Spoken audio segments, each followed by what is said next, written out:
Leading the news this morning, Australian Federal Police have arrested a man they say was planning to cause considerable damage to Australian infrastructure. The Sydney Morning Herald reports the 25-year-old from Cowra in the New South Wales Central West had hacked into one of 12 servers used by the NBN. Police have been investigating his online activities for 6 months.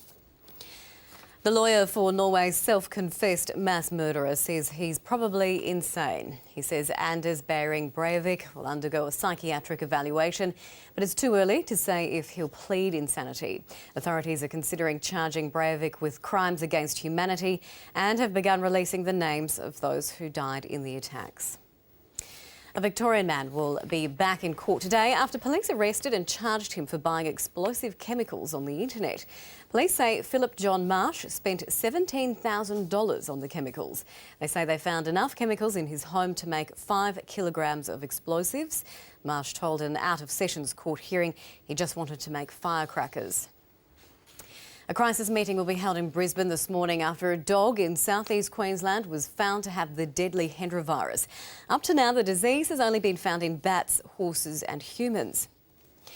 A military plane has crashed into a mountain in southern Morocco, killing 78 people. Authorities say 3 other people survived the crash with serious injuries. They say the plane was trying to land at a military airport when it crashed. Bad weather is being blamed for the accident. Norway's mass murderer probably insane, according to his lawyer. He said it was necessary to start a war here in Europe and throughout the Western world.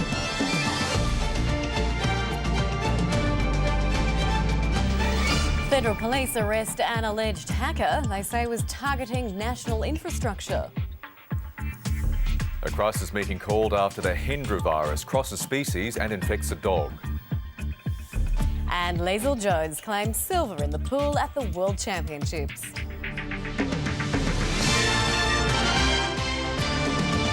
Good morning, it's Wednesday the 27th of July. I'm Michael Rowland. And I'm Anne Kruger. Each evening, the police will release more names as the terrible process of identifying all who have been lost goes on. That was the BBC's James Robbins reporting, and we'll take you live to Oslo now. We've got some pictures coming out of some mourners that are still gathering there, paying their respects to the victims of the massacre, and I believe they're gathered out the front of Oslo's main cathedral there. So the country continues to mourn, and we'll bring you more pictures and updates throughout this morning. And for now, we'll cross back to the main headlines with Michael Rowland. Thanks, Anne. Also making news this morning, Australian Federal Police have arrested a man they say was planning to cause considerable damage to Australian infrastructure. For more, Andrew Green joins us now from Canberra. Andrew, good morning.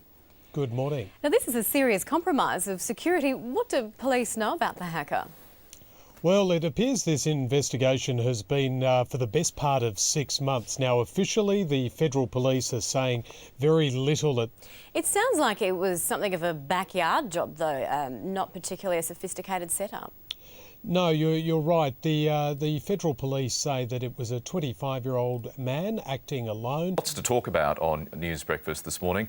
Of course, one of the key stories is that Hendra virus, as the host of the Landline program, Anne, a subject very dear to your heart. Yeah, definitely. It's already been a season like no other. We've just seen a much more intense outbreak this winter, and now the fact that it's moved species to a dog. I think we'll see some quite concerned health officials, and they're going to have some emergency meetings today in Brisbane, I believe. And the top stories on ABC News Breakfast. The lawyer for the man responsible for Norway's twin terror attacks says his client is probably insane. Authorities are considering charging Anders Behring Breivik with crimes against humanity. His lawyer says Breivik believes he's in a war against Muslims. Australian Federal Police have arrested and charged a 25-year-old New South Wales man, accusing him of trying to hack into Australian infrastructure. Police say they've been tracking the man for 6 months and will release more details later this morning. And a crisis meeting will be held in Brisbane this morning to discuss the latest worrying developments in the Hendra virus outbreak. For the first time, a dog has tested positive to the disease. Up to now, it's only been found in bats, horses and humans.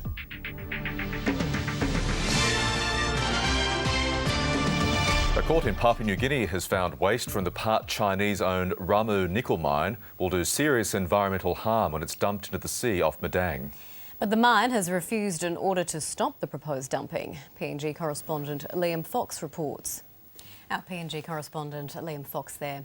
Now, the Insurance Council of Australia says just about all of Queensland's cyclone-related insurance claims have been processed, nearly 6 months on from the natural disaster. But some residents say they're worried that repairs to public infrastructure are taking far too long. Josh Bavis reports.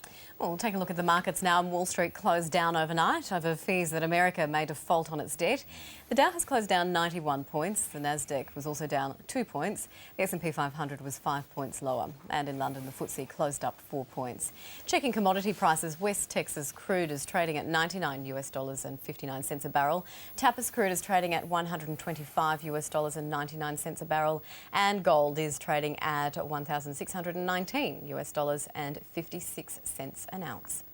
Now, the Australian dollar is buying a 109 US cents. We'll have more on that later. 75 euro cents and 66 pence sterling. Lots to talk about in sport this morning. And Paul Kennedy, let's start with more action at the World Swimming Championships in Shanghai. The deadline is fast approaching for the US to raise its borrowing limit or risk defaulting on its debt. But so far, there's no sign of either the Republicans or the Democrats giving ground in what's become a highly charged political standoff.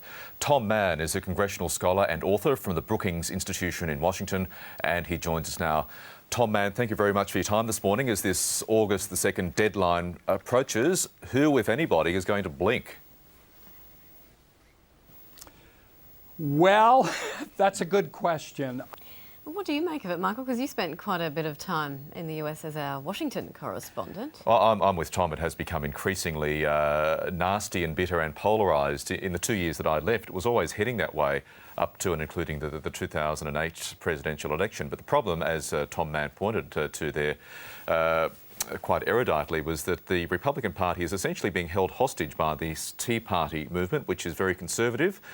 Sure, it is supported by a lot of Americans, particularly in the west and the south of the country, but they're pulling the Republicans even further to the right, which, as Tom Mann said, makes the whole idea of compromise with the Liberal or left-leaning Democrats that much harder. So it is a pretty ugly state of affairs at the moment, and hopefully it's going to play itself out positively for politics and, more importantly, for global share markets by August the 2nd next week.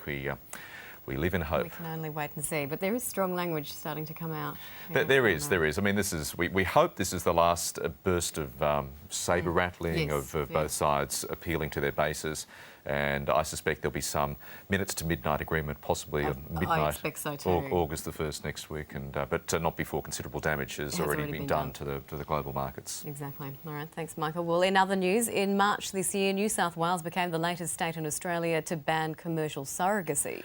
But in jurisdictions where it is allowed, paid surrogacy is growing, and more Australians are looking to countries like India to help them start a family. Our India correspondent Richard Lindell reports. For much of his adult life, Sam Everingham thought the simple acts of holding, feeding or bathing his own child would be beyond him. And still overseas, and later today, London will wake to a special date, a year to go until the biggest event on the world's sporting calendar hits the city. The final trimmings are being put on the main attractions, especially on what will be the heart of the action, the Olympic Stadium. Our London correspondent Rachel Brown brings you this sneak preview. Here we are, Olympic Stadium. And which seat is yours? Have you scored yourself a seat? Yeah, well, it's difficult getting tickets here, you know, so I haven't got tickets yet. I might be selling the Coca-Colas or the ice creams yet, I don't know yet. All right, well, good luck. Ian Crockford, thank you very much. Thank you. And that's it for now, but in a year's time, this stadium will be roaring with the sounds of cheers from 80,000 people. The countdown is on. That was our London correspondent, Rachel Brown. Now join us again tomorrow for the world's first glimpse inside the Aquatic Centre.